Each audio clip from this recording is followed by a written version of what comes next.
Good morning to all of you. देखिए आप लोग क्लास 10th का 6 नंबर चैप्टर में पहला एक्सरसाइज और समरूप त्रिभुज के सिमिलर फिगर के बारे में आपको पढ़ाए थे और उसके बाद सर्वांगसम आकृति के बारे में भी बताएं। तत्पश्चात उसके बाद जो है समरूप त्रिभुज की कंडीशन पढ़ाए थे।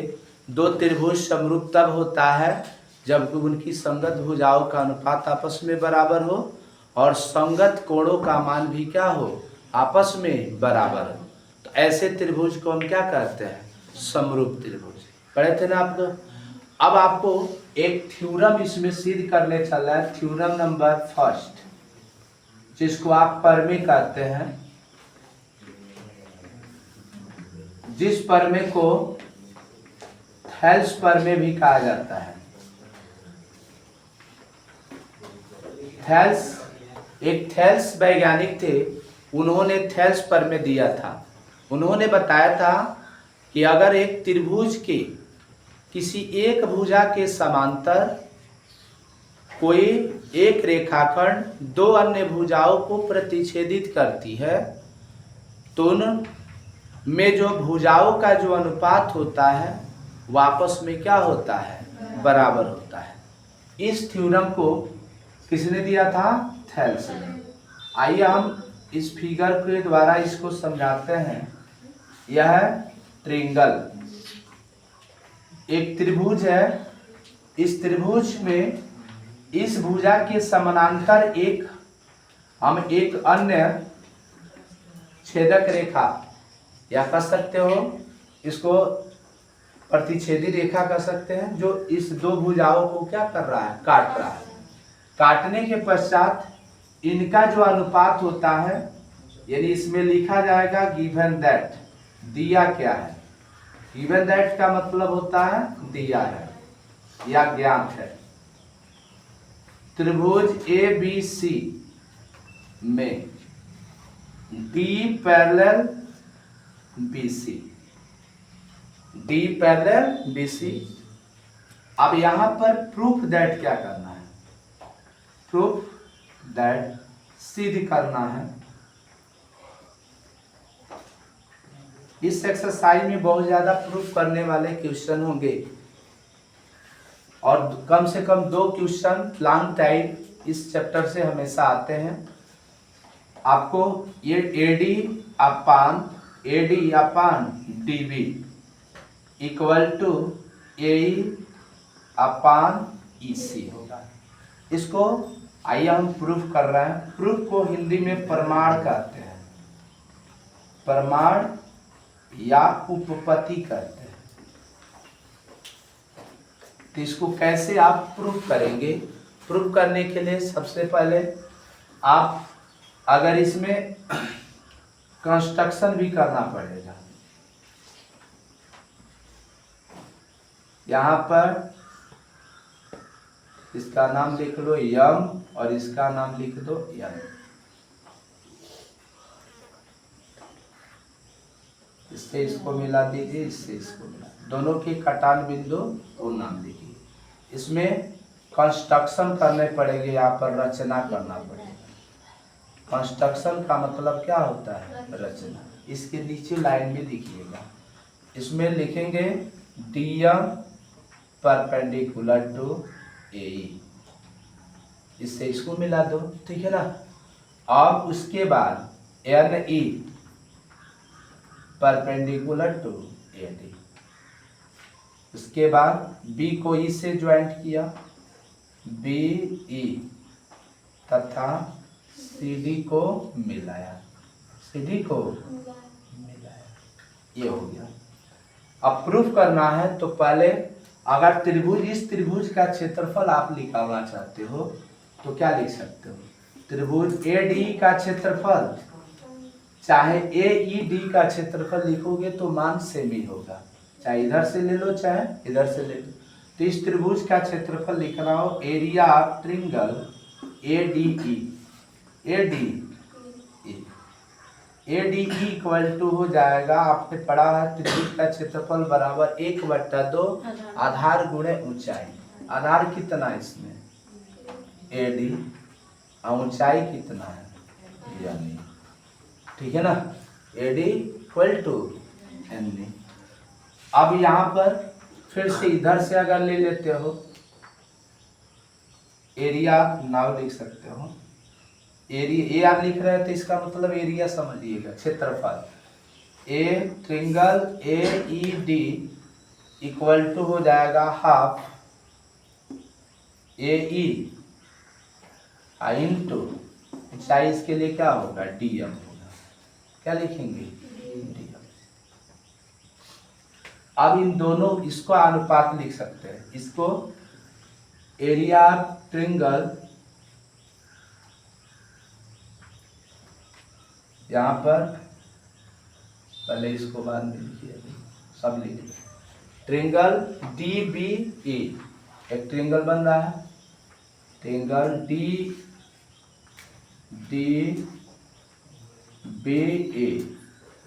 में, DBE में क्या लिखा जा सकता है, इसमें आप लिखेंगे इस त्रिभुज में इसका एरिया हो जाएगा ट्रिंगल DBE बराबर होगा 1/2, और इसमें आधार ए काम करेगा DB, आगुड़े ऊंचाई यहाँ से यहाँ तक लिखेंगे OD। अब इस त्रिभुज ये हो जाएगा इतना ही, इसका लिखेंगे 8 हो जाएगा एरिया ट्रिंगल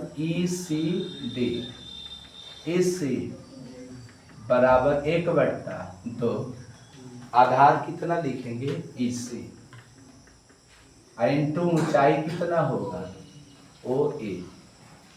अब देखो पहले का अनुपात और तीसरे का अनुपात, जितना एरिया होगा इस त्रिभुज का एरिया प्लस अपान इस त्रिभुज का एरिया जितना होगा उतना ही इसका अपान इसका लिखेंगे, ठीक है ना। तो आप लिख सकते हैं क्या, एरिया ट्रिंगल ADE अपान एरिया ट्रिंगल DBE, माने यह एरिया प्लस एरिया, ठीक है ना, का जो मान होगा वह कितने के बराबर होगा, AED अपान क्या लिख सकते हैं ECD होगा। अब मान पुट कर लीजिए, इसका मान कितना दिया है 1/2 AD इंटू यानी अपान इसका अनुपात होगा 1/2 AE into DM equal to, नहीं ये है ना, DBE की एरिया यहाँ पर है DE इंटू OD। अब यहाँ पर AED की वैल्यू कितना दिया है, AED की वैल्यू है 1/2 AE इंटू DM अपान इसकी एरिया यहाँ पर है 1/2 EC इंटू OE। इससे या कैंसिल, इससे या कैंसिल। इसमें चित्र में आप क्या देख रहे हो कि जितना O यानी NE की वैल्यू है उतना ही क्या है DM की, ठीक है ना। तो यहाँ पे कंस्ट्रक्शन से आप लिख सकते हैं क्या, NE equal to DM, NE equal to DM लिख देना रचना से, किससे आप रचना किए उससे लिख सकते हैं।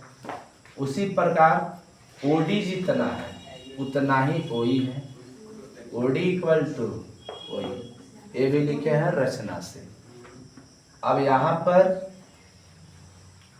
इसको आप वैल्यू पुट कर दो, नाउ अब लिखोगे यहाँ से आप लिख सकते हो ना इसको AD इंटू यानी के स्थान पर क्या लिख सकते हैं DM अपान D, OD बराबर क्या पुट कर सकते हैं OE।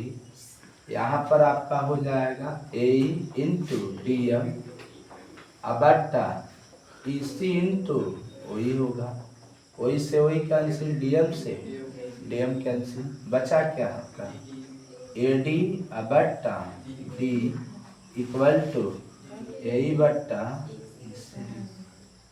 इसे थेल्स फार्मूला कहते हैं। इसे क्या कहते हैं? थेल्स फार्मूला कहते हैं।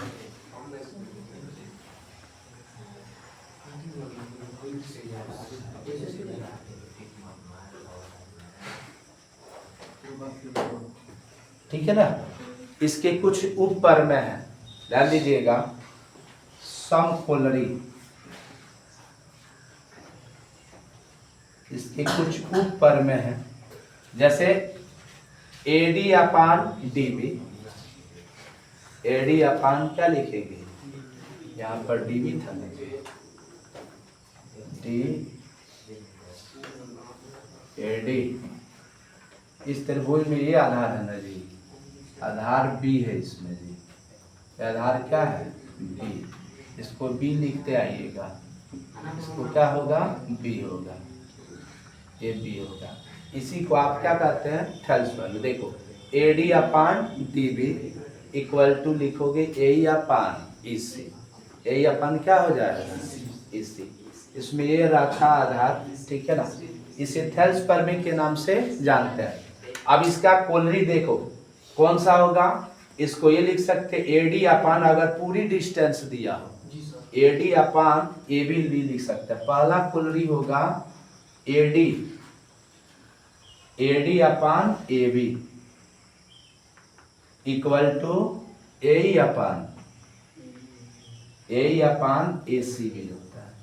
ए अपान क्या होता है ए सी, इसको कुछ ऊपर में कहते हैं, हिंदी में क्या कहते हैं कुछ ऊपर में। यहाँ पर पहला नंबर हो गया। दूसरा नंबर इसका ऊपर में क्या हो सकता है, जो दूसरा ऊपर में है वह अगर नीचे का वैल्यू दिया है पूरी लंबाई दिया है तो इसको ये भी लिख सकते हैं dB upon AB equal to हो जाएगा EC अपान टोटल लंबाई AC हो जाएगा, ये भी वैल्यू हो जाएगा।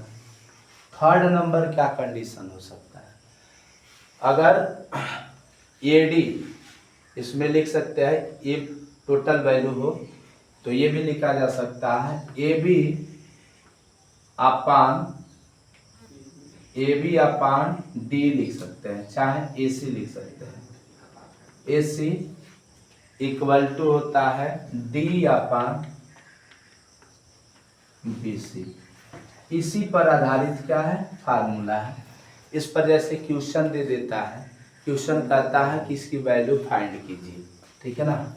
जैसे एक चित्र में एक क्वेश्चन बना रहा है, ये मान लीजिए ए है बी है और ए सी है, आपका यह एक्स मान दिया है, ये 2 दिया है, ये 3 दिया है और ये 4 दिया है, ये सेंटीमीटर में है, ये सेंटीमीटर दे एक्स की वैल्यू ज्ञात कीजिए, इसकी वैल्यू, इसका नाम डी है और ये ई है, तो आप A D equal to find करना है, यानी एक्स ये निकालना है ना, और डी बी इक्वल टू कितना दिया है 2 सेंटीमीटर, ए इक्वल टू कितना दिया है 3 सेंटीमीटर, और इसी की वैल्यू कितना दिया है 4 सेंटीमीटर।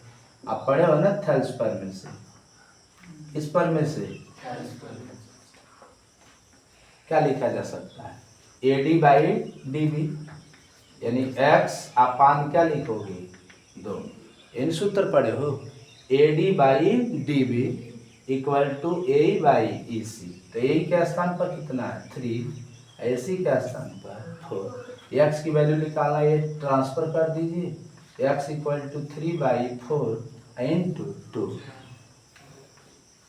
तो 2 जा 4, x इक्वल टू 3 में 2 से डिवाइड करोगे तो 1.5 सेंटीमीटर। इसी तरह का एक्सरसाइज का क्वेश्चन होगा। ये थेल्स पर में है। थेल्स पर में, थेल्स जो गणितज्ञ थे, यूनान के रहने वाले गणितज्ञ थे, इन्होंने गणित में अपनी बहुत भूमिका निभाई। इन्होंने ऐसे ऐसे फार्मूलों को ड्राइव किया है जिसको डेली लाइफ में बहुत यूजेज है। हम आसानी तरीके से इसके बेस्ट इसके आधार पर हम अनेक क्वेश्चनों को सॉल्व कर सकते हैं। मैं आशा करता हूँ कि वीडियो समझ में आया होगा। अगर समझ में आया तो कृपया सब्सक्राइब करें, लाइक करें, कमेंट करें, अपने दोस्तों के साथ शेयर करें। Thank you for watching.